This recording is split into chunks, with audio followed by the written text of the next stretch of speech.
Oh, well. You know, I have favors to ask the world. First, can we please stop shooting at Donald Trump? That'd be great. Please just stop. Can we just stop? Like, let's have a calm news cycle for once, please. Second thing, can people like not die for a few weeks? That'd be great. That would also be great.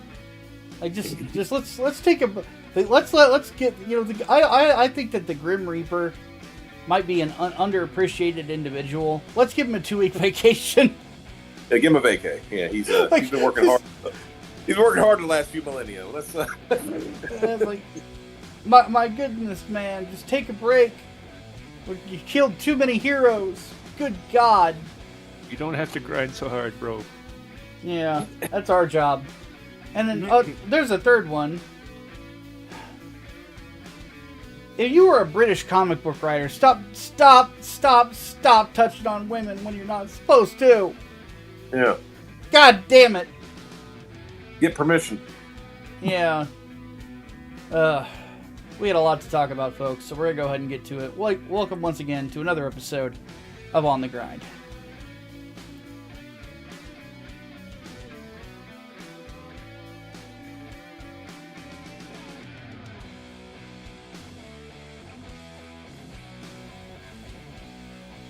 Okay. So to get us started with the weekly review, this is a follow-up on what we talked about last week. So, the new big game is now out on consoles and PC. That is Space Marine 2, the sequel, obviously, to Space Marine 1. If you thought it was the sequel to The Godfather, I have very bad news for you. Though you might have a little bit more fun with this one. Maybe. Depends on if you like mafia movies. Because this is not a mafia movie. This movie is either every Terminex employee's dream or nightmare. And now I'm at a point where I can actually talk about like the plot and stuff, which that's pretty awesome. So for those who don't know what Space Marine 1 was, it was a Warhammer 40,000 game that came out all the way back when I was writing at Blistered Thumbs. So it's been a while. And it was effectively probably like the most popular 40k game of its time. Which is saying something because the Dawn of War games were really popular on PC. But the basic idea was that you played as a Space Marine from the Ultramarines chapter of the Warhammer 40k universe, named Demetrian Titus, who was captain of the Second Company. He goes to a planet to stop a bunch of orcs from taking it over. In the meantime, Chaos Demons get summoned by a big old jackass named Nemiroth, and hijinks ensue. You kick his ass, and then, because you're able to resist the warp, which, Mike, would it be accurate in saying that the warp is kind of like this universe's version of hell? Kinda, sorta. It's complicated. It's the reflection of everybody's emotional state. Everyone. Every living being, every monster, every animal. And unfortunately, in 40k, everyone is fucking mad or angry or horny, or they're just fucking suffering, or they're just... And it's awful on that side. It's terrible. You do not want to be in the warp. You don't want to have anything to do with the warp because it is corrupting. And it is awful. It is as closest to hell as they can muster in this universe, that 40k universe, yes. Ugh. Yeah. So basically, because Titus has a resistance to it, one of his subordinates, who constantly goes on and on about the Codex Astartes, which is the codex that they all live by as their guide, written by their effectively the patriarch of their brotherhood. It's their Bible. Yeah, sort of. Yeah. Yeah, the actual term is Primarch, but he is the patriarch, genetically speaking, of all of them.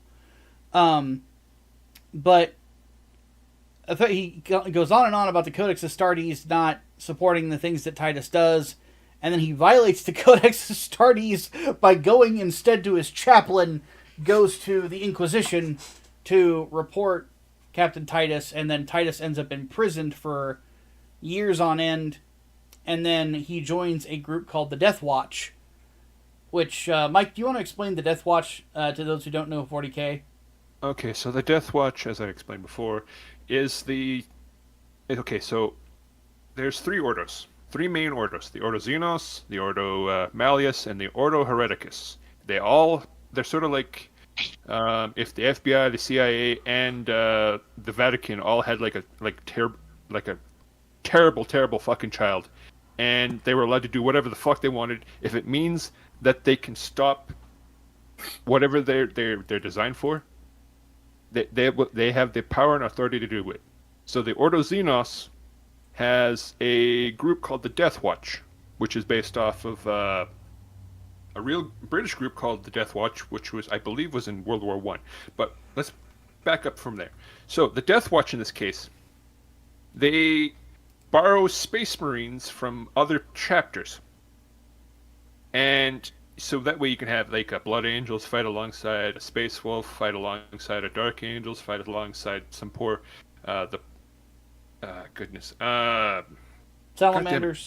salamanders or Iron Fists or even Black Shields that are totally cool do not steal type of dudes, and they combine their collective experience fighting Xenos, which are aliens, and they apply it boot to face, fucking plasma gun to fucking rear, everything. They team up, they kill the shit out of all Xenos. Whether it be humanoid, Tyranid shaped, or unfortunately like Eldar, or like various types. They just kill the fuck out of everything. And especially the Tau, because fuck the Tau. Oh god, fuck the Tau. God. The amount of things that everyone was like, oh, but the Tau are the good guys. Tell that to everyone that was fucking castrated in a couple different endings. Oh my goodness, of Dawn of War 1. Yeah. Dark Crusade. Ugh. God. They are brutal and they are effective at what they do, and even though there are still like issues between the chapters, and they don't like each other on the whole of it, they will put aside those differences, and then they will mark up, and then they will go up off and put boot to ass and bolter to literally any alien target. And if it happens to be so, that they will also kill Chaos on the way. I mean, target of opportunities. It's a brutal secret operation that the Ordo Xenos uses. And then you have, but yeah, that's the Death Watch in the whole. Yep, but Titus was assigned to that group and worked with the Inquisition for many, many years. And the game starts off on an operation of his where they are trying to intercept a hive fleet of Tyranids, which is basically just a bunch of space bugs, and deploy a bomb to slow them down, a virus bomb. Though he is successful in doing so, he loses his whole squad, which, sadly, one thing that's been confirmed is the Space Wolf in his squad was the same recruitable Space Wolf and Rogue Trader. Ah. Yeah. Fuck. That hurt. I was like, oh, man. Like, he goes out like a boss, but it's just like, fuck, dude. I never played Rogue Trader. It's a good RPG. It's basically, it's in the same vein as, like, Baldur's Gate and, but more like fucking that. grimdark. Oh. Yeah. But anywho, but he is rescued by his old chapter of the Ultramarines, but to save his life because he's brutally wounded, he has to undergo what is called the Rubicon Primaris, which is effectively upgrading his body. He is ripped apart from head to toe to be implanted with new organs and have his muscles reinforced. And then by the time that it's done, he's even bigger than he already was, stronger, faster, the whole 9 yards. And in this particular case, he continues the fight against the Tyranids, but there are things that are going on past that. A bigger foe, which the trailer's already ruined, so I'm going to go ahead and say it. It is the Thousand Suns chapter of the Chaos Space Marines, which, admittedly, yeah, they have a great design. I love their aesthetic because it's all Egyptian. But they are effectively space dust bunnies. And and then of course, the Ultramarines and the Thousand Suns go to war with one another, and it is fucking epic. But the basic story is Titus, uncovering the what exactly is causing all this, why exactly the Tyranids were drawn to the planet they're on, and also why Chaos is interested in it as well. And in this particular case, the scale of it goes so big that the whole Ultramarines chapter actually gets pulled into this mission, which is a rare sight into 40K. Because normally speaking, depending on the alien invasion, you don't need a ton of Space Marines to reinforce your troops to win a fight.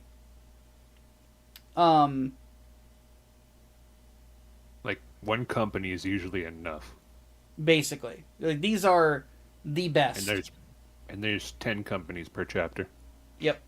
So basically, they started with 100 Space Marines, 100 Ultramarines, and then they had to get everybody involved in what was going on for basically all-out war. It kind of reminded me of like how hype shooters got during the Xbox 360 era. How there was always like back when they used Epic to describe everything. It really gave me that feeling, which was a great return to form for the campaign in this one. The one thing that is kind of unfortunate is that, I mentioned this last week, but I'll go over it again, is that Titus is voiced by someone different. He is no longer voiced by Mark Strong. He is voiced by a gentleman named Clive Standen, who does a very good job, because in this one, Titus is a bit more pissed off. Rightfully so. And he's tried to deal with squad mates that he doesn't really have any history with. Because in the last game, Sidonis died, and then you got betrayed by Leandros, who's a fucking nerd. But in this, there's consistent tension with the squad that you have to deal with. And there's always some really interesting dialogue that's going on, and some really, really well-written dialogue, just in regards to really capturing the 40K feel, the grandioseness of it, but also the hard-edged military elements of it as well. It's ultimately admittedly one of the most fun campaigns that I've played in a shooter in a very long time. And, man, as of right now, this is my favorite game of the year. Oh, yeah. Like, it's hard for me to argue against it, because it gives you everything you're looking for if you're a fan of 40K. Giant scale of everything, lots of blood, lots of guts, lots of grimdark. A fun story to interact with that is very detailed, I might add. There's a point in the story where Chaos Forces are fucking with Titus and his squad's heads. And what if you're playing it in multiplayer, because it supports 3-player co-op, if you're playing it with a group of friends, each person in the campaign during the Chaos chapters will hear different things and different audio cues than the other players. Oh, that's kind of neat. Yeah. So I thought that was a really cool detail. So It's a blast to play. The other two modes are there is a PvP mode. I actually have not been able to connect to any of those matches yet. There are still connection issues that are going on with the game. I have no problem connecting to the PvE mode, the operations mode, but I can't get into a multiplayer game for shit. But but the positive is that the operations mode, which is sort of what I would call like the Left 4 Dead mode, is fucking peak. It is probably going to be my new Left 4 Dead substitute. In the sense that if I feel the need to just kill a mob of enemies and have a good challenge with it, instead of firing up Left 4 Dead 2, I'm probably going to fire this up instead.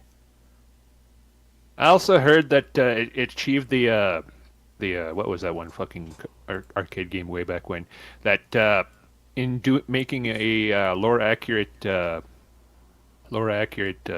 invasion, they accidentally recreated the first video game difficulty curve, which got harder as you killed enemies because they got faster.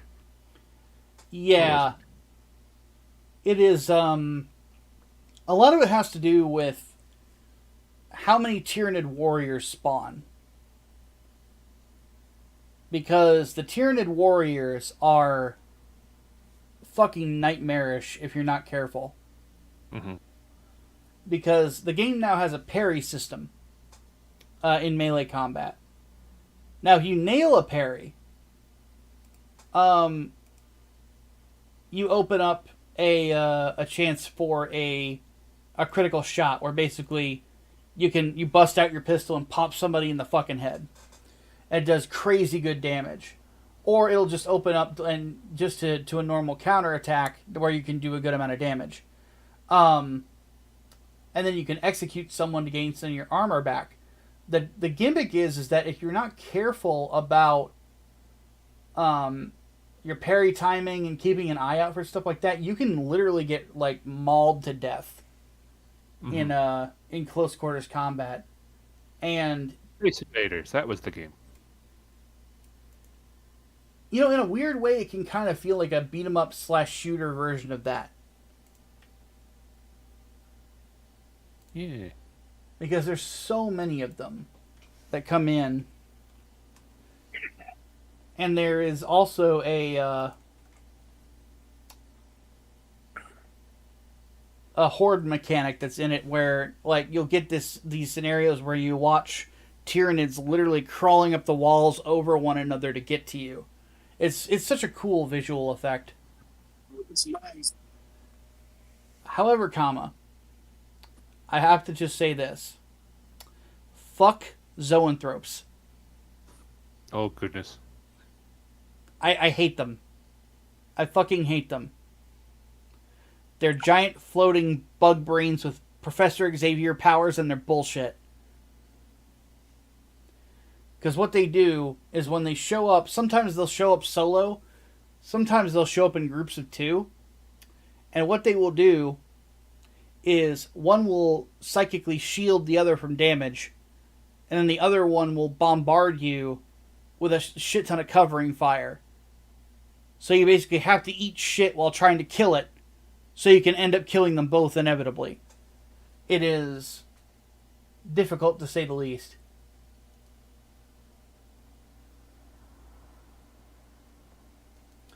But it is a fun challenge though, overall I would say. It's one of those where I think that if you get used to the gameplay style, like you're gonna want to continue to test yourself with higher difficulties as it goes on, sort of like Left 4 Dead. And the classes in it are a lot of fun to play. The only one that I think a lot of people don't like right now is the Assault class, because it's the jetpack class.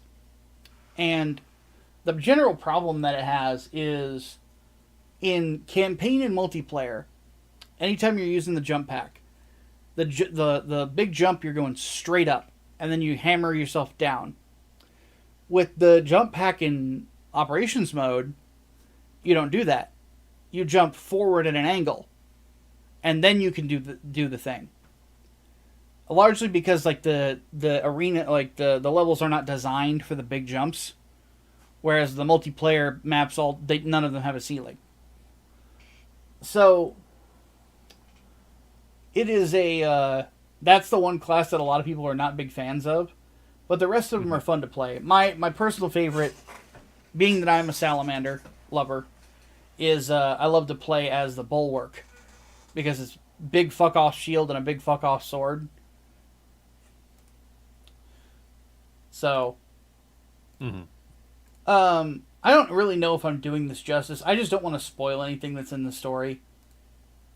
But it is a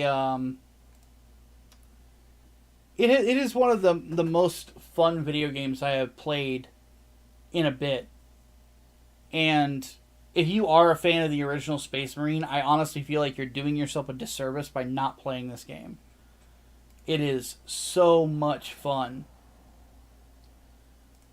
that I honestly, like, since tomorrow I'm giving myself a day off finally, I cannot wait to play more of it.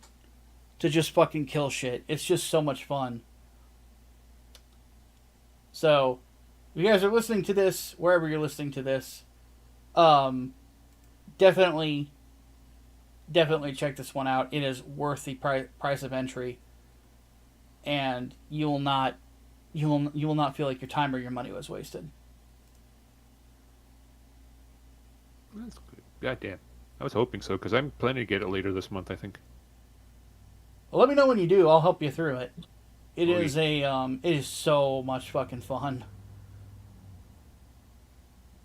And the great thing, the final note, the Marines talk so much shit.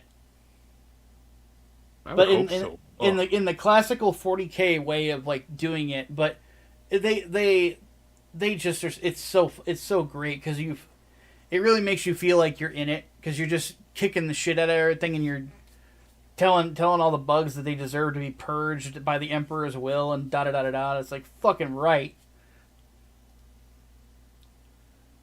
So yeah, it is a great video game.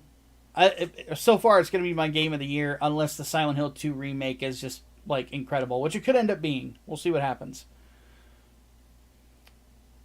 On that note, so this is an interesting development. Who wants to read the report on this one? Because I personally found this a little wild. Let's see. Let me see the page. I can do the reading. It is linked in our podcast talk section. Okay, I found it. All right. Neil Gaiman Scream adaptations halted after allegations of sexual misconduct.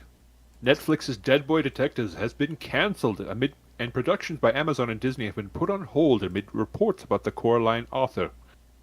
Coraline. 3 screen adaptations of Neil Gaiman's works have been cancelled or had their production paused amid reports accusing the author of Coraline and the Sandman of sexual misconduct.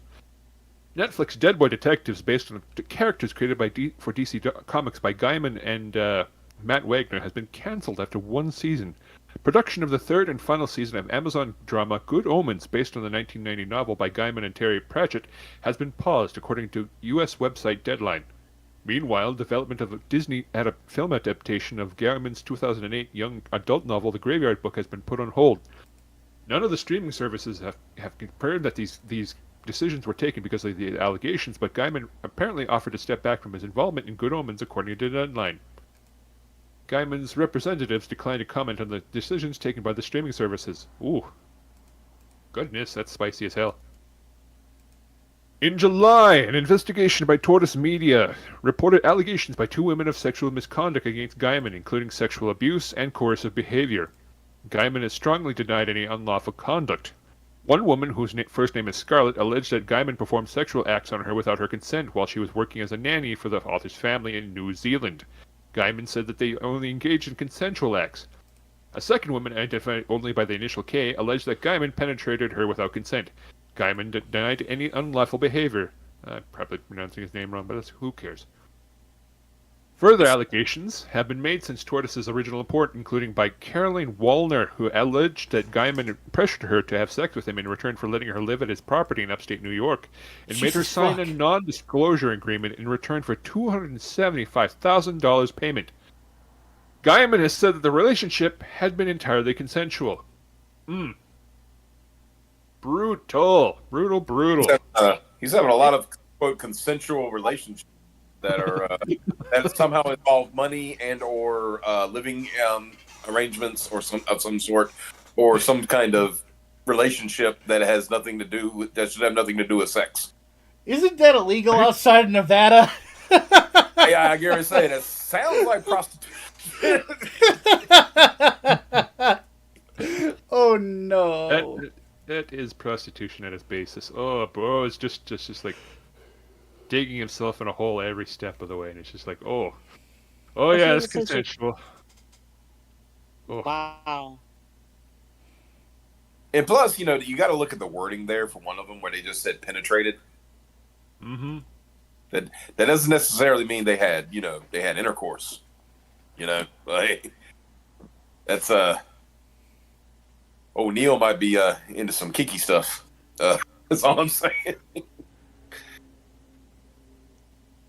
I mean, look at to say, like, the irony of this, because wasn't he one of the guys that was calling out Warren Ellis when all that happened? He may have been. Yeah, I can't quite remember, but it's just a. I'll go look into it, but I'm pretty certain he also he jumped on Trump over the grab a pussy thing. Yeah, there was that too. I think he even said some stuff about your boy Zach a couple times, if I remember right. He may have. And I find it so ironic that it's almost always the types that signal the most virtue that end up being the biggest scumbags. That old saying, don't meet your heroes? Yeah. Yeah. Well, admittedly for me, Neil was not one of mine, so... so for me, it doesn't hurt as bad. Well, the thing is, it's like I can respect the work, but I looked at when I read some of his work, it's like this is very pretentious. That's the way he always came off to me, anyway. Yeah, he's very British writing. Unfortunately, it's just a shame that he had to work with Pratchett, because that dude deserved everything he got when he was alive. He was one of the best, and it's just a shame that he had to work with him. Ugh. Yeah. Ugh. Because, like, I heard all these great things about American Gods, so I went and got the book and read it, and I'm like, okay. It's like, this is it's serviceable, I guess. It's kind of entertaining. That's the problem I have with a lot of British writers. Mm-hmm. It must be a type, like. And then, the thing is, you got the British people who will enjoy them, but then you got like Americans who will, and I think we've all ran into these type of people. They were like, "Oh, this is the greatest thing, and since sliced bread and blah blah blah." It's like, "Oh yeah, what'd you like about it?" And you find out they didn't read it. You know what I mean? Like, what are you talking about? Oh, the one thing he gets like everybody loves almost universally about Neil is Sandman. Yeah. Which is understandable. Sandman's, from what I've read, it's pretty good. Yeah. But the other stuff that I read of Neil's, like, what little he did with Spawn, which, by the way, like, just to kind of give you an idea of, like, how silly Neil is. So he ended up getting the ownership rights to the character of Angela from the Spawn comics. And then he sold her to Marvel. And then because of that, we got the unsolicited opinions about Israel thing. Mm-hmm. Thanks, Neil!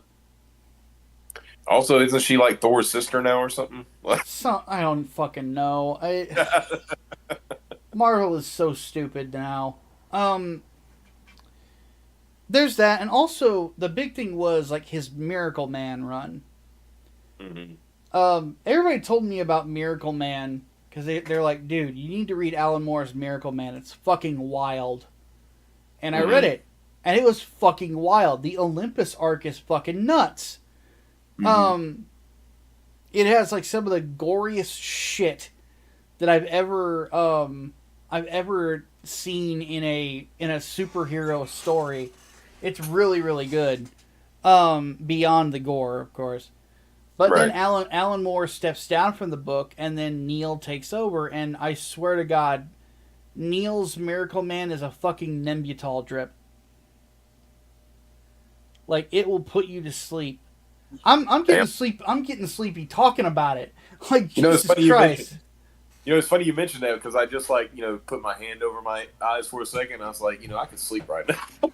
Yeah, like that's his Miracle Man run. Yeah. Like, it's like so fucking boring. So he was to me, of all the the British writers like Garth Ennis, and I think Garth Ennis is Irish, but you got Garth, people from that region: Garth Ennis, Warren Ellis, Alan Moore, those writers, Grant Morrison, Mark Millar. I always felt like Neil was the most overrated. Like, Mark Millar, I give him shit for Nemesis, and I give him shit for Marvel Knights Spider-Man. I don't like either of those books. But he also gave us the Ultimates. Yeah. He also gave us, in that particular book, do you think this A on my head stands for France? Yeah. And we get to see Hank Pym get the greatest beatdown of a wife abuser ever in comic book history. Yep. A lot of good shit that he's done. Warren Ellis is my favorite writer of all time in comic books, so I can't, obviously I'm biased there, but Neil just never had. I felt like he always had really interesting yet kind of pretentious ideas, but I really always felt like he was too flowery with it. And there could have been more interesting things done with the ideas that just weren't done. And yet he was always the one that everybody always pushed. Like, oh, he's so brilliant. He's such a genius. Da-da-da-da-da. He's the greatest man in the world, and then this happens. Now, obviously innocent until proven guilty. But if there's levels of truth to this, like, I hate to say I'm not completely surprised. It always makes me wonder. It's like I said earlier, where they, an accusation comes out, and, the practical thing is like, most people would say, I never had any relationship with that woman at all, or anything like that, right? Yeah. He's basically saying, yeah, we did things, but it was consensual. So that makes you wonder, is there smoke with this fire? I just want to know the conversation. Just the way that everything was phrased. I say, good sir, I did indeed penetrate that woman, but it was purely consensual and properly paid for. I mean, like, The British have very different understanding what consensual means.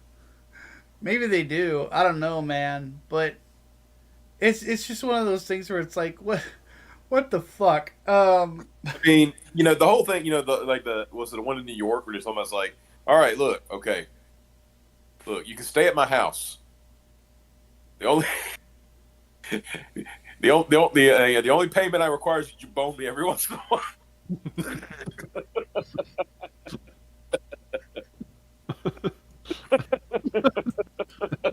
And we're making light of a very serious subject, But that's what we do here. It's just just like, what's the negotiation here? Why, yes, Yeah. young lady, you can definitely stay in my home here in beautiful upstate New York. The only thing you need to do for me is every few days and twice on Sunday you ride me like a pony. I get to bang you like a snare drum. It's just like, is that how it goes?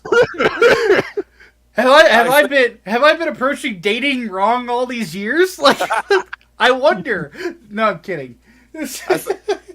I say, my lady, would you dip it in marmalade and then suck it off? Fucking Marva! God damn it! Oh no! Oh. I have a feeling Serena is rolling her eyes so hard at us right now. She's like, they're doing it again.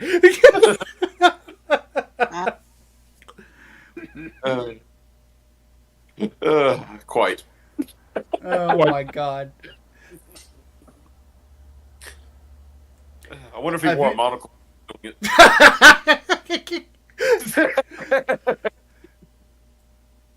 Oh my god. But yeah.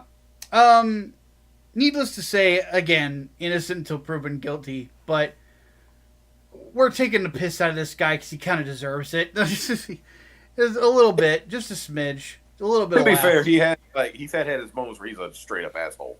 So Yeah. yeah. So I just kind of feel like Neil Gaiman's sex negotiations could be a whole short. Hell, that could be an old series all together. Oh my god. We might have to do something with this. Right? But yeah, as it stands, we'll keep an eye on the story to see how it unfolds. But as of right now, it's disappointing to say the least.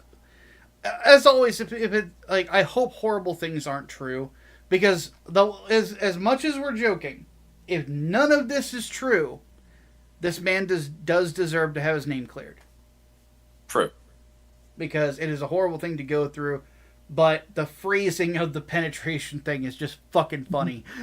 Yeah, it's Sorry. sort of like, it wasn't that we the other ones were like we had sex. This one was like there was penetration.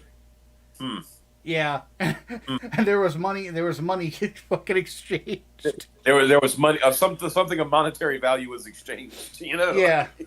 Yeah. All right, young lady. This week we will be reenacting great cinematic history. What's that, Mr. Gaiman? Have you ever heard of Debbie Does Dallas? Okay, I'll stop. I'll stop.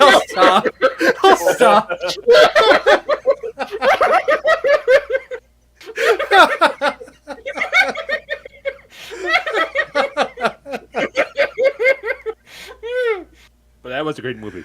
Oh God! All right, moving on. Oh my lord. So there's a lot of things in the world to be smug about. We were just kind of doing that. One that I am confused by.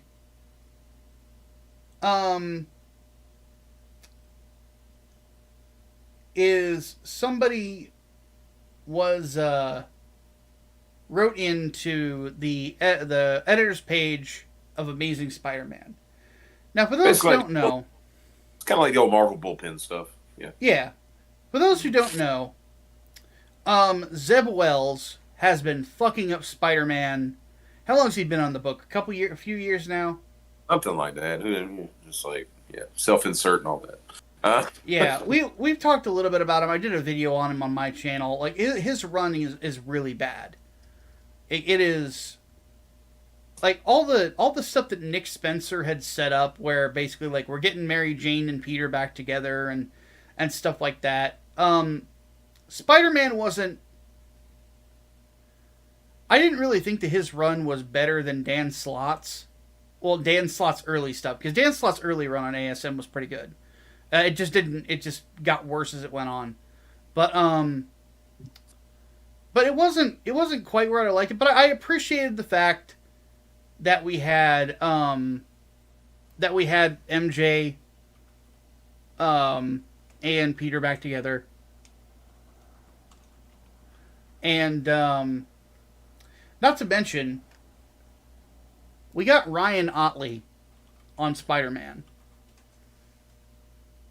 If there was ever an artist that was born to draw Spider-Man, it was Ryan Otley.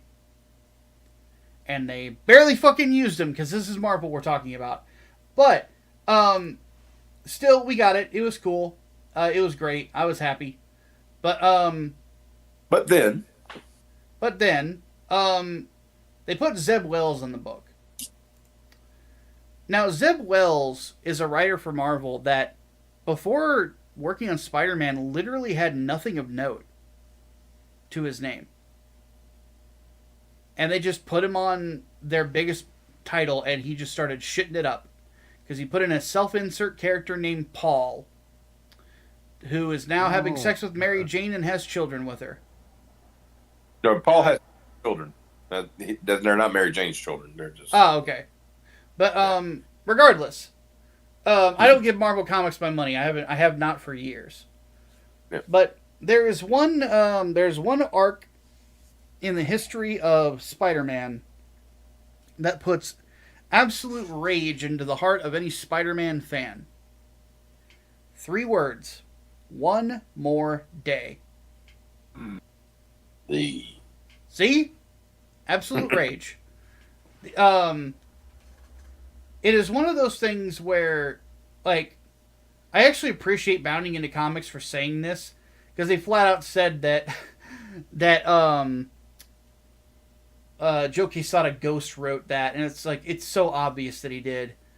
But the basic idea is that it was a whole arc that was dedicated to destroying Peter Parker's marriage, because for some reason Joe Quesada thinks that comic book readers can't relate to being married. And it's like, no, Joe, you can't relate to being married because you're a shitty husband. I was going to say that, you know, in the context of this thing, remember that he was going through a divorce when this all came about. Yeah. And Joe Quesada is really of the type that if I can't have nice things, no one can. And, for example, there's a reason why Wolverine doesn't smoke cigars anymore. Yep. He's quit smoking. The fucker. No, I think wasn't it more his, he had a friend who had lung cancer, and whatever the reason was, it was really, it's so dumb because, like, yeah, you don't need Wolverine smoking, but at the same time, the way his healing factor works, he's not going to get lung cancer, you know? Yeah, like, exactly. There's nothing, like, basically, he damages his lungs and it instantly heals. Nothing's going to happen to him, you know? But yeah, and then, this whole thing with the marriage. And I remember one of the excuses, somebody made a good point, and asked him straight up, instead of doing all of this stuff, why not just have them get a divorce? Not saying that people would like it, but you wouldn't have to reset so much shit. Right? Yeah. And his reason was this. Superheroes shouldn't be getting divorces. I was like, oh, but making deals with the devil is okay. Yeah. In the pale moonlight, no less. Yeah. So here's the letter that was written to Marvel editorial. Hi, Nick and Zeb. With the release of issue number 53, I feel that this arc is the perfect microcosm, a pure distillation of the problems with the creative direction and ideology behind Spider-Man ever since 2008.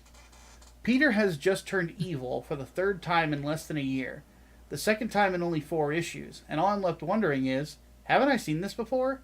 This arc, held the whole run by Zeb, feels like we're just going round and round in circles, and that feeling extends to the nearly 500 issues prior to this moment as well.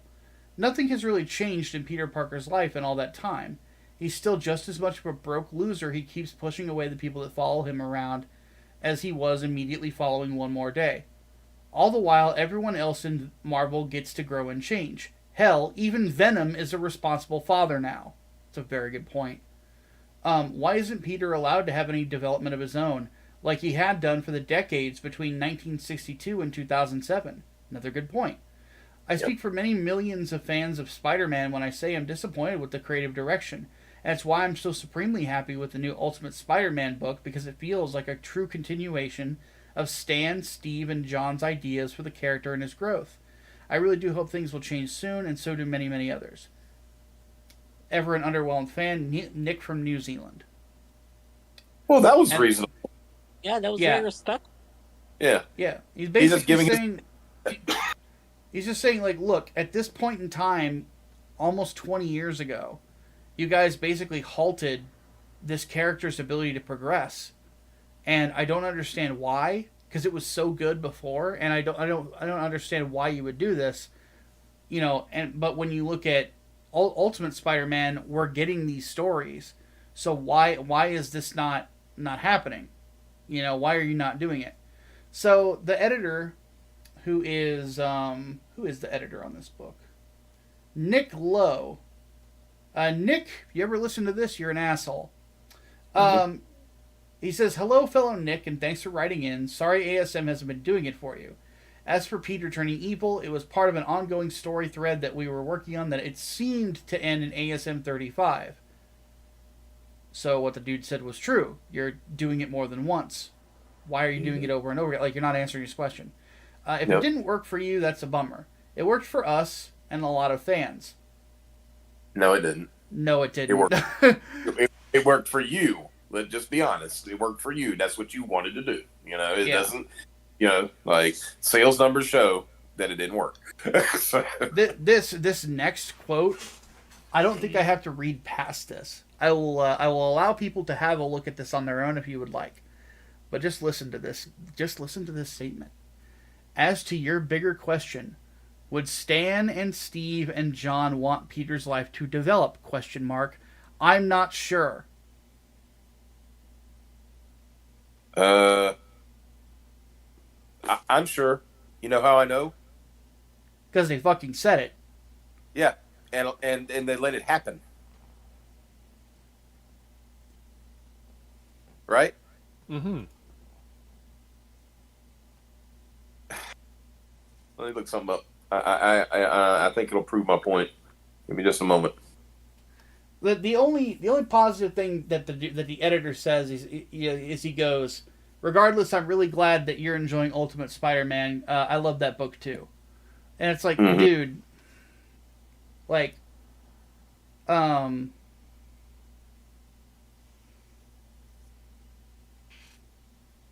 don't like a big thing of the dude's argument is like, oh, you can't speak for all Spider-Man fans. And it's like, man, read the room. Read the fucking room. Like, the fact is that it is the most reviled Spider-Man story of all time. Oh, now Xavier shows up. Hello, sir. Hello. But it's one of the wildest things to me, where an editor for this company with Marvel is flat out telling this audience member that he's not aware of how fans are receiving things since One More Day. It's absolutely wild to me. It's like, dude, you have to be ignorant if you haven't looked on the internet to see what the consensus worst Spider-Man story ever is. I mean, let me look at this real quick. By the way, I found what I was looking for. Guess who Go did for the it. cover for Spider-Man Annual number 21, which was the marriage when they got married? Who was it? John Romita Sr. Ah, We don't know. Yes, you do. yeah. And guess what happened, Wayne, when I Googled worst Spider-Man story ever? Guess what the first thing that came up was? One More Day. Exactly! What the actual fuck? Like, no, I just, that's just the first thing I Googled. The first thing that comes up. Number 1, One More Day, 2007 from Watch Mojo with the, which, by the way, Watch Mojo, like, those aren't even done by comic book fans. Not like Right. big time comic books, like casual readers, you know? And even like casuals are saying, dude, this is the worst Spider-Man story ever. because it was so bad that J. Michael Straczynski said, "I'm leaving. I'm out." Wasn't it? It wasn't even his idea, was it? He was just told he had to do it. Yeah. Yeah, he was totally had to do it, and like apparently Casada was like leaning on him a lot to do it this way, and finally he just said, "Just do it then. Leave me out of it." Basically. You know, And like they had to give him a very big pay bump for Thor to keep him around, if I remember right. oh yeah, yeah, because he's ready to walk away from the company at that point. Like, Yeah, and I can't blame him. yeah, So it's yeah. This is, I mean, You go ahead. I say this goes back to being tone, how tone deaf, these editors and writers are these days. And this was a bad decision, right? That was made because of dumb reasons. And they have, at this point, had the ability to fix it, but they'd rather keep doing dumb shit. Kind of like, when you read that statement earlier where he said, like, he turned evil, this many issues ago, and we're doing it again. Why? Because you don't have an original idea. That's why. You can't think of anything else to do. And that thing, once again, where it says, like, don't know if we can relate to, Spider-Man, people can relate to a Spider-Man who's married. Well, how come the Fantastic Four never had that problem? Or how come they've never stayed static? I mean, for God's sakes, they've had children. Reed and Sue have had children. Can people not relate to that? You'd think. It's funny that Black Panther and Storm got married and then ended up getting divorced, but that's okay, right? But I thought superheroes weren't supposed to get divorced. Right. Why wasn't And there then Why wasn't there a convoluted way to separate Storm and Black Panther? Then there's all the times with Scott and Jean. Yeah. How come Storm didn't walk away with half of Wakanda? Now that would be an interesting comic book arc. Yeah. The loss of T'Challa, you did not sign a prenup. I get half this fucking vibranium. Your Honor, he hit me. Can you imagine a monarch saying, "I lost half the country in a divorce"? Your Honor, he hit me. That's bullshit. You were a Skrull at the time. Jesus Christ. All at the time. That would be the best court case ever. For some reason, I could see that being like, that could be a She-Hulk case. That would be even better. Jen is representing Storm. Matt has to represent T'Challa. Oh, God. They're just both sitting there with their heads in their hands like, how the fuck did we get into this situation? Yeah. It's like... And why are we in an American court? Why are we in an American courtroom when this was a Wakanda case? T'Challa, remember when I told you that, you have a lot of great energy and sometimes that's not very helpful. This is one of those times. But yeah, no, this, it's like you said, like, who, sometimes I think editors need editors. Because somebody should have told this guy, like, don't write that. No. Just, take the email away from him. It's like, no. Honestly, what this reminds me of is the Simpsons episode where Homer found out he had a brother. Yeah. This editor is the guy working at the car company saying, Homer wants a car like this. Well, Americans don't want that. Americans want this kind of car. That's why they're not selling cars. Yeah. You're giving Americans what they want. You're telling them what they want. Exactly. Ignore how the rest of that episode went for a second. Yeah, exactly. Yeah, but that whole thing where he said, like, what would Stan and and John and that think, we don't know. What do you mean? Publication history tells you everything you need to fucking know about that situation. How about every time they hint at them getting back together, sales mysteriously spike? Or the Elseworld stories where they're together with a family and happy, those books are well regarded and well loved. this, like they said, the new Ultimate series where Mary Jane and Spider-Man are together and they have children. It's selling like hotcakes. But how are we supposed to know? The data that people like Peter Parker Mary just doesn't exist. I'm telling you. By the Such way, small I just want to say this right now.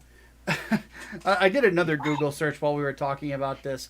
When I looked up Nick Lowe Marvel, the first thing that comes up is a Reddit thread that says, "How has Nick Lowe not been fired yet?" I guarantee you can find out about a lot of people in Marvel. You can find a similar Reddit post. Yeah, because it's like, even Reddit isn't even behind this. Like, Yeah. and Reddit got behind, like, All New, All Different. It was basically for Reddit, So, Yeah. like, I see this and I'm like, wow, like, you guys are really bad at your jobs. So, needless to say, I agree with that Redditor's sentiment. Fire this asshole. Like, this guy sucks. Yeah. Folks, you don't have to spend your money with fucking Marvel. We've got you, and we're already working on improving things to get you books faster, but still a great level of quality. So check out what we're doing.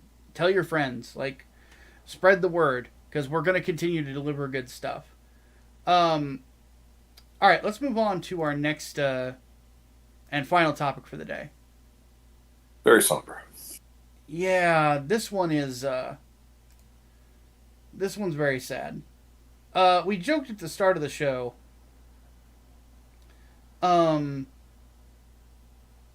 that Death needs to take a break. Yeah, Grim Reaper takes some time off. Yeah. Oh man, it's been the beginning of history. Just 1 year. Just a couple weeks. The three gentlemen we have on screen aren't even all that there was this week. The people you see on screen are Peter Renaday, James Earl Jones, and John Cassaday. If I remember correctly, didn't the Seiyu for Sailor Jupiter also pass away this week as well? Yes, Ima Shinohara. Emi Shinohara. Mm-hmm. So, it's just sad to see, to kind of go through this. John Cassaday, very well known artist, worked for both Marvel and DC. He was only 52 when he passed away. My first exposure to him was Planetary with Warren Ellis. As you guys know, Warren Ellis is one of my favorite writers ever. Probably my biggest inspiration. But he had also worked on Astonishing X-Men. He'd done Captain America. He even did some Star Wars stuff as well. The funny thing about him is he was completely self-taught.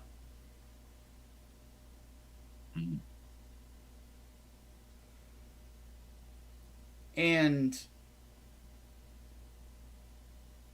God, going back and looking at his artwork, there's a reason that this guy won several Eisners in his career. Let me count the 5 to be in fact. 5 in fact.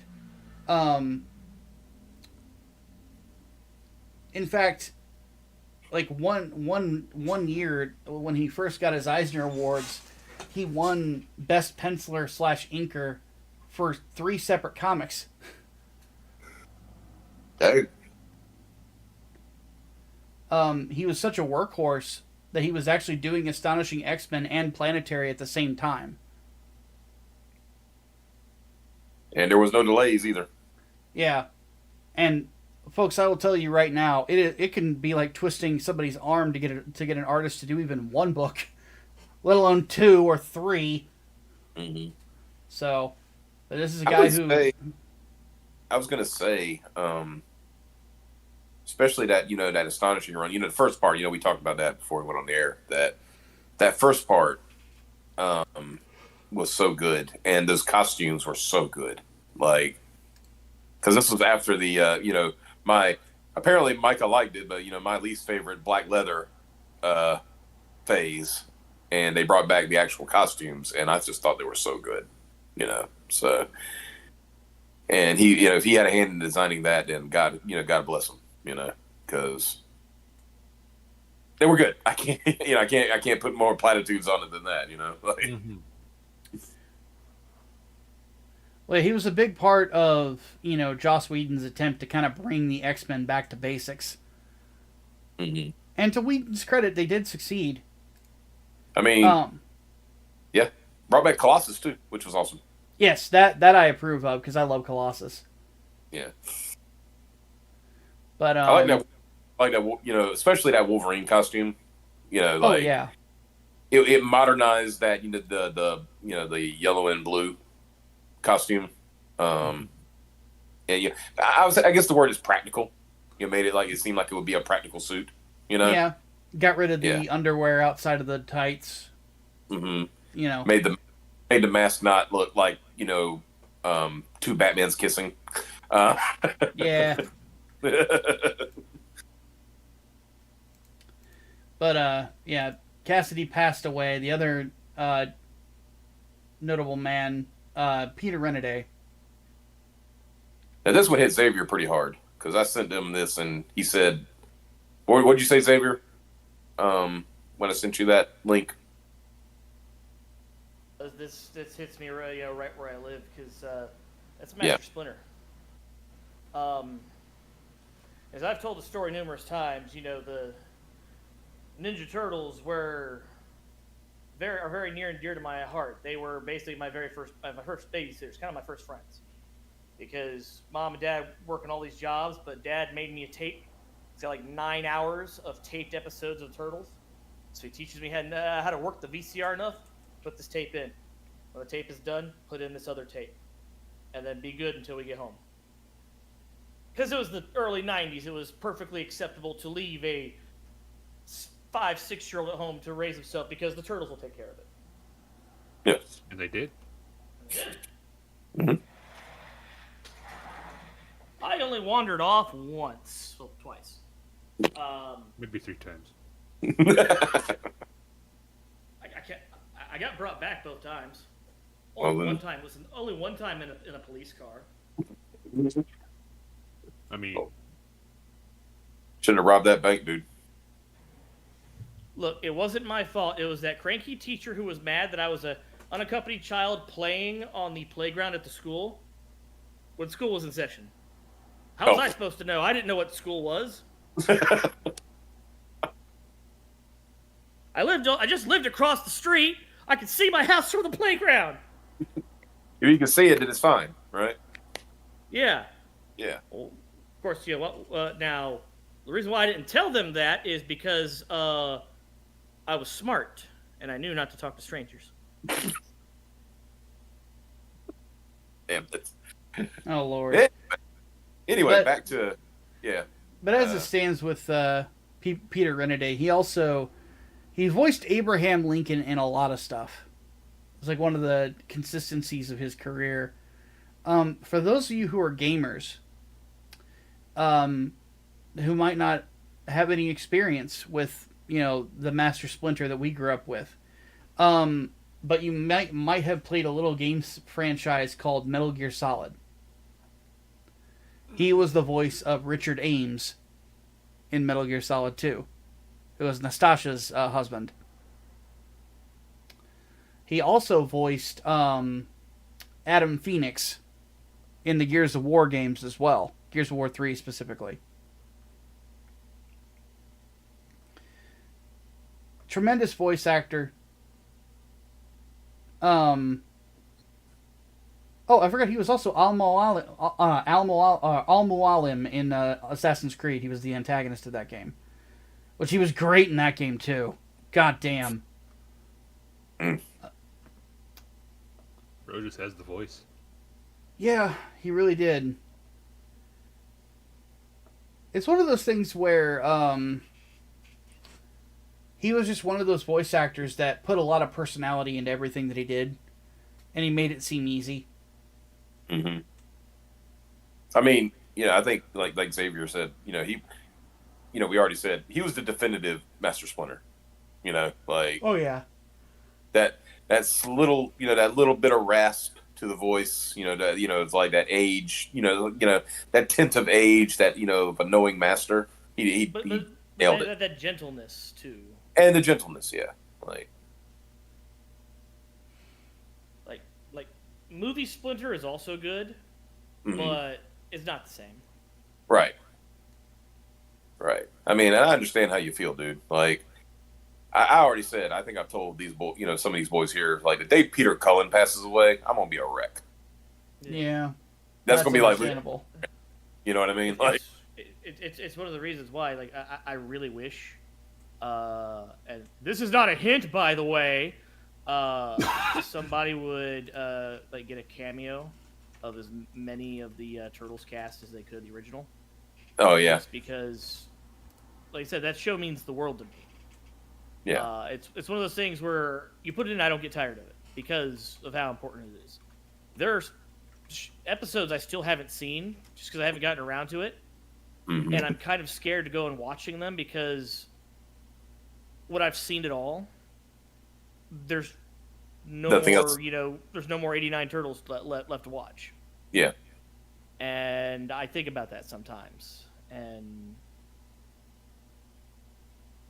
I don't know, this is dumb, but it's just a fucking cartoon made to sell fucking action figures to dumb kids. Well, I was a dumb kid in the target demographic at the time, and I saw the live show. Just like a bunch of kids back then. I went to the Power Rangers live show. We bought the dumb toys. These things were important to us. Yeah. And that makes these people kind of important. That's why I'm thankful that almost the entire Turtles cast has kept their nose clean and stayed out of politics and not been super opinionated, because that would hurt. Yeah. That would genuinely hurt. The same way that people get upset when years of loving Luke Skywalker only for Mark Hamill to go out there and make a fucking dunce out of himself. Like, I swear, like, all the pictures he's taken, like, just to rub it in people's faces, I think he wants to be a soy jack. Yeah. But at least Cam Clark is still awesome. Yes. Yes. As for Emi Shinohara, because we haven't talked about her yet, she's not on the screen, but I had completely forgotten about it until I realized we started recording. I'm like, oh, that's right, she did pass away this week.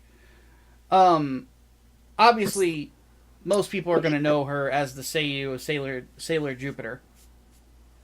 But let's test Xavier's autism. Oh boy. Who did she voice in a Gundam show? She was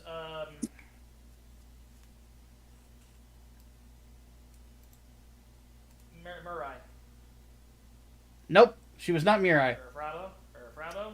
Nope. I'll give you a hint. This Gundam series was released in the 1990s.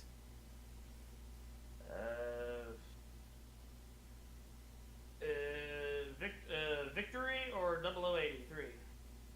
Victory.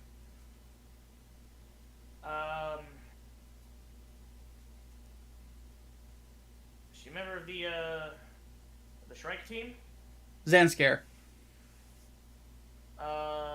She the crazy bitch with the bells? Nope. You get one more joke. You get one more. One more. Queen Amelia. Yes. She's the queen. Hey. So, but she had done a ton of voice work. Very distinctive voice. She was also in Magic Knight Rayearth. Also in Lupin the Third, Cardcaptor Sakura. Wait, who is she in Rayearth? She plays Presea and Sierra. Oh shit! Those are those the Jin twins? Yeah. Ah, that hurts a lot too because those characters are so good and so funny. Yeah, they were great. You know Yep, who's responsible for this is Fu, that jealous bitch. Oh no. But she was also Angel in Big O. She was also let's see here. She was also in Hellgirl. Considering the fact that she was Jupiter, Sailor Jupiter, we can just say she was the best Sailor Scout. Yeah. She's best girl of the Sailor Scouts. Yeah. My first waifu. Jupiter was so awesome. They just they ran her episode, the episode where they first introduced Jupiter. Last Friday on Oh, wow. Canon Line. I remember I was 9 years old and it was running on USA at the time. Mhm. And my dad came in and asked me what I was watching. And I said, oh, it's this show I really like. And he saw this girly shit and like started looking at me funny. And then they transformed. And it's like, son, that girl was naked. You're right. Yeah. Yeah. Carry on. Good job, son. Last one of note. She was also Kagero in Ninja Scroll. Oh dear. Wait, Yeah. which one is that? Was that the female ninja, the Kunoichi. the poison? Poison vag. Yeah. Poison and everything. Yeah, poison everything, but that particularly was like, okay. I mean, It's a big risk, but our friend Kappa might chance it. Oh Lord. You were saying, Serena? I've never seen that movie. I think my dad had a bunch of like anime stuff that I was way too young to watch. You are I- still way too young to watch Ninja Scroll. I'm just letting you know that. Time for more culture. You are still too young to watch Ninja Scroll. I'm just letting you know All that. I remember when my dad was watching is that some dude was sucking something out of a woman's thigh. That's all I remember from that. He wasn't sucking anything out of that thigh. He was He was just tasting it. Just, hey, piss off! I'm busy here.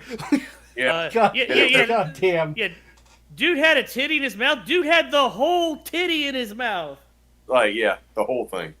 Like, motherfucker gonna bite it off? What the fuck? Right. He paid for it.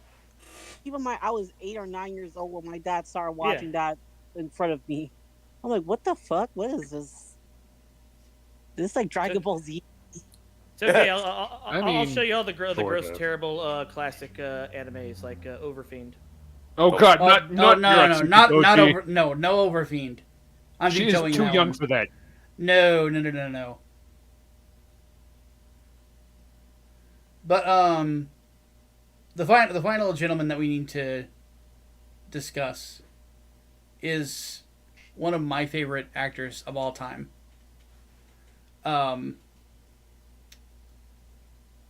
James Earl Jones. Goodness. This one was personal to me because my dad told me a story about James Earl Jones when I was young. So, when I was in the, I think it was first grade, you know, I've had anxiety issues my whole life, and they were causing me to stutter a lot. And he pointed out, because of course I love Star Wars, he goes, you know, the voice of Darth Vader, he used to have a stutter. And I couldn't believe it. I was like, what? He's like, yeah, he used to have a stutter, but he worked through it. And it was a great story about perseverance, you know, and just sticking through it. He's also a U.S. Army veteran. Mm-hmm. Fought during the Korean War. And actually started his acting career in Broadway. Mm-hmm. Which, you know, a black man performing. By the way, he was doing Broadway, pre Dr. King. This is in the 50s. He was doing Shakespeare in the Park, doing Othello, Hamlet, Coriolanus, and King Lear. And he made a hell of a King Lear, from what I understand. Yeah. He won his first major award because he won a Tony Award for Best Actor in a Play in 1968. And then he reprised it because it was a boxer in The Great White Hope. And then he reprised the role in the 1970 film. And then he got Academy Award and Golden Globe nominations for that.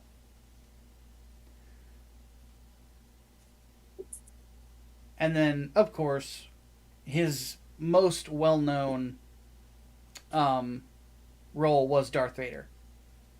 Mm-hmm. And I don't really know if anybody else had voiced that character. If the character would have become the pop culture phenomenon that he became. Well, because definitely wouldn't have...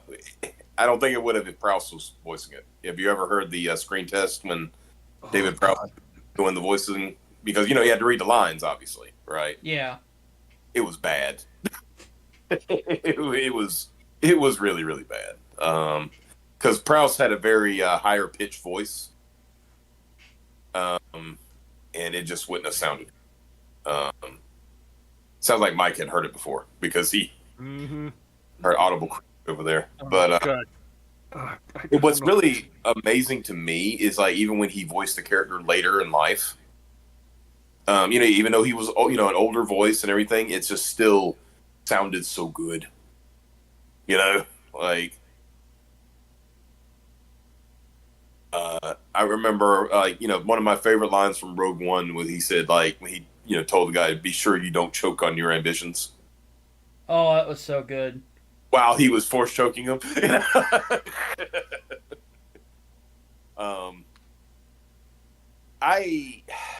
With James Earl Jones, I think we kind of figured we were nearing the end with him when he said he was retiring and then he was going to, he had signed the rights so his voice could be used for AI. Yeah. When I heard that, I said probably in six months to a year we'll hear about his passing, and I hate to say I was right, but yeah. And like you said, he does not just Vader, but he Thulsa Doom. Yeah, that was the next thing I was going to mention. Yeah, his performance as Thulsa Doom is another one of my favorite performances of a villain on screen ever. Yeah, the presence that he has, the conviction that he brings to the character as a cult leader. That whole steel is strong, boy, but flesh is stronger. Which is such a nonsense statement when you first hear it, but the way he illustrates it, just watch this. Come to me, my child. Come to me. And after saying that, a girl just commits suicide right there. Yep.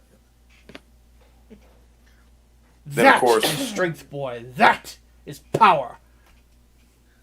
And then, of course, like his, my favorite line, put him on the tree of woe. Like... Yeah. Crucify him. Yeah. Like, oh. It's incredible. It's absolutely incredible.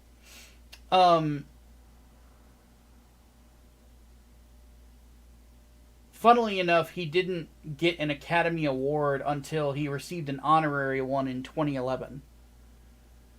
It was around the same time that he got the Screen Actors Guild Lifetime Achievement Award. Mm-hmm. And it's like, oh man, like y'all were sleeping on this man for so long because he did Darth Vader, and you're all stupid. Mm-hmm. And the other parts that you've done, Field of Dreams, That was a really, really good movie. He was good in it too. Yeah. That was that was another one of my favorite lines of his. He's like, when Kevin Costner's character goes to meet him and everything, then he finally goes, "Oh my God, you're from you're from the '60s," and he went, "Yeah," and he starts spraying with bug spray. He went back to the '60s. There's nothing for you here. Oh my God, he was so entertaining. I would also remember him as Omadon the Wizard from Flight of Dragons, which is like the oldest animated D&D movie. Mm-hmm. It's awesome. I think it might come out right around the time of first edition. I think it was made by Rankin Bass. It's really good. There was and this was a personal favorite of my family's. I don't know if y'all have ever heard of it. It was called A Family Thing. Know if y'all ever heard of that one. I'm just gonna give you the two lead actors in this, James Earl Jones and Robert Duvall. Oh man. Yeah. They're brothers. Oh, in this, because you find out, just to give a quick synopsis, you find out through things that happen. You find out that Robert Duvall's mother was actually a black woman that his father had an affair with. Ah. And she ended up dying in childbirth. Right? And that's why, they kept the secret for so long until who he thought was his mother died. But before she died, she told him the truth. And she told him, "You have a brother." Right? So you find, and then I think he was at the time, and his brother's James Earl Jones, and he ends up going and visiting him.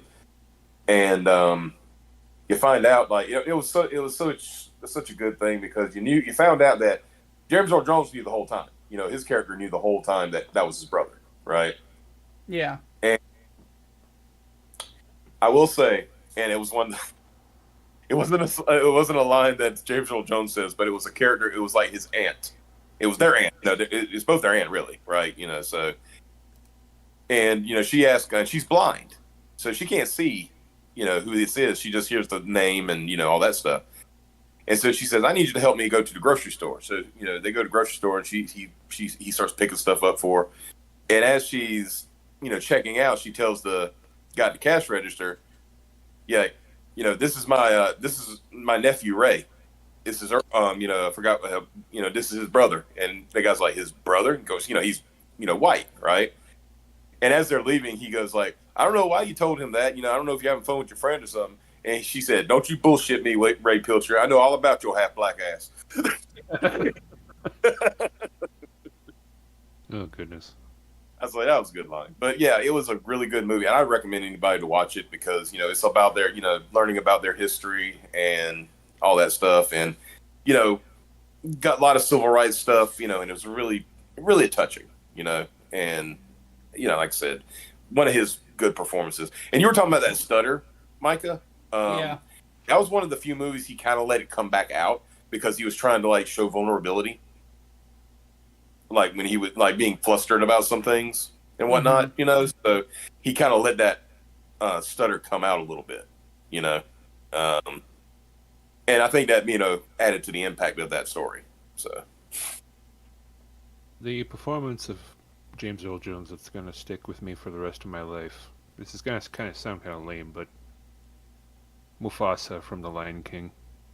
I was going to mention that, but it was a good one.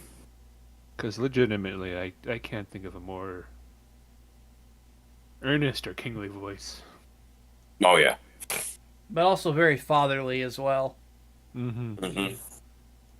I was gonna say that the one that sticks out to me the most was the I forgot the name of it, but I think you guys know it. It was like a play he did where he's playing a really strict father. Is that not King Lear? King Lear, No. yeah.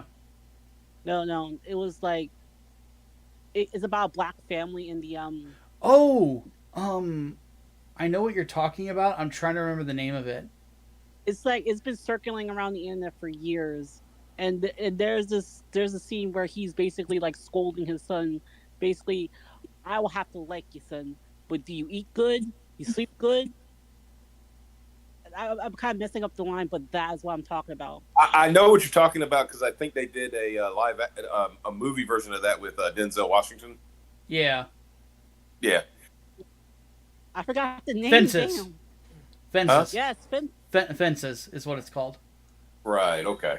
Now, I think we're all missing probably one of his most iconic performances. Are you going to bring up one Tex that's- Murphy? No. Oh, okay. I'm surprised. One that's almost as iconic as Star Wars. Definitely, same tier. I am looking for my son Akeem. And who are you? Aha! So you want Personally, to- I thought you were having sex with the shower girls. I know I am. He played that to the hilt in Coming to America. By the way, if you guys He was wondering. having so much fun, you could tell. Oh yeah. Yeah. Oh, yeah. Like when, the first time he's in the restaurant, he goes, "I am King Jaffe Joffer, ruler of Zamunda." I have inconvenienced you. I'll give you $1 million American dollars. Very well. How about $2 million? Yeah. That's why one of the best, I've talked about this before. I think me and Xavier watched it before. The overdub that somebody did of Star Wars, but used Coming to America lines. So, Oh, it's so fucking good. yeah, he's walking through the ship, and they're like, Lord Vader, there's nobody left on the ship. You told me my son was here. You are not Akeem. And who are you?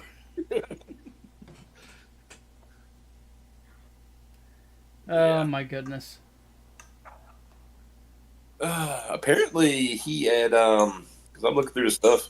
Yeah, you remember you remember when Disney did this thing about the American legends, where it's like stuff about like Paul Bunyan, John Henry, stuff like that. Apparently he was the narrator. Yep. There's also a full reading of the Bible from James Earl Jones as well. I have that because you want chills? Just get James Earl Jones to read the Bible to you. Yeah, you just cast James Earl Jones as God, Can you imagine just like in the beginning? Exactly. Yeah.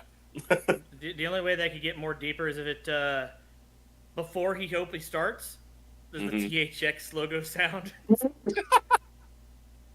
And then just opens immediately into just, not even announce a book of Genesis, chapter 1, verse 1. Just.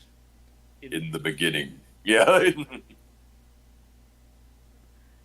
But yeah, I had when I first heard about it, I had to download it because I was like, I got to hear James Earl Jones reciting the Bible. Yeah, it was.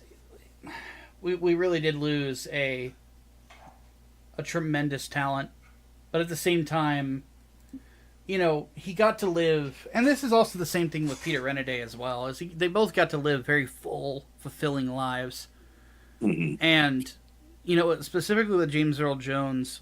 A lot of actors who worked with them flat out, like I think even Alec Baldwin said, and Alec Baldwin saying nice things is a rarity. That he's one of the greatest actors that ever lived, and I completely agree. I have no argument against it. So, needless to say, thank you to all of them for providing us with years upon years of entertainment, and hopefully. The great thing about the arts is that these people technically never go away. They're always with us because they left a little part of us behind, or a little part of themselves behind, for us to pick up and see over and over again. Hey, real quick, can I mention one other thing that James Earl Jones did that I thought was really hilarious? Go for it. He was in an episode of The Big Bang Theory, and I know Big Bang Theory, right? But what was really funny is like he did his part so good because it was the exact opposite of how they usually do, a celebrity thing. Usually it's like Sheldon, worrying them to death, and it's like, just leave me alone, Yeah. Like Sheldon comes up to him and says, "Let me guess, you like Star Wars?" And he goes, "Yes, sir." He goes, "Well, guess what? I like Star Wars too." And then they start doing pranks on Carrie Fisher. That's awesome.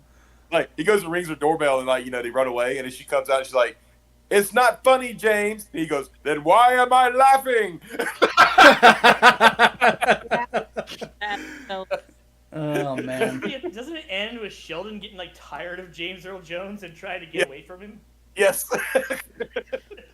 Oh man. Oh. James Earl Jones made the Big Bang Theory tolerable. I mean, Yeah. good lord. Yeah, a part where you actually laugh and it's funny. Oh goodness. All right, folks. I want to thank everybody for coming out and hanging out with us this week, listening to us on your listening device and platform of choice. For those of you who are unaware, Serena has launched the mailing list for Black Rhapsody Book 2 over on Indiegogo. So go get on that. Post haste. And that will be a lot of fun. And hopefully very soon we will have that particular book up and ready for pre-order as well. Of course, Cyberpop, just as opposed to recording this, crossed the 15K mark and is over 180 backers, doing very well so far. And it's only been a week. Look, if you all don't line up to promise to give Serena your money, there's going to be a problem, and there's going to be an altercation between you and me, and it's going to get sarcastic, okay? Oh, Lord. At minimum. But yeah, folks, we appreciate you all. Hopefully you all have yourselves a great week, and we will see you guys next time on another episode of On the Grind. Frick. Great. Frick.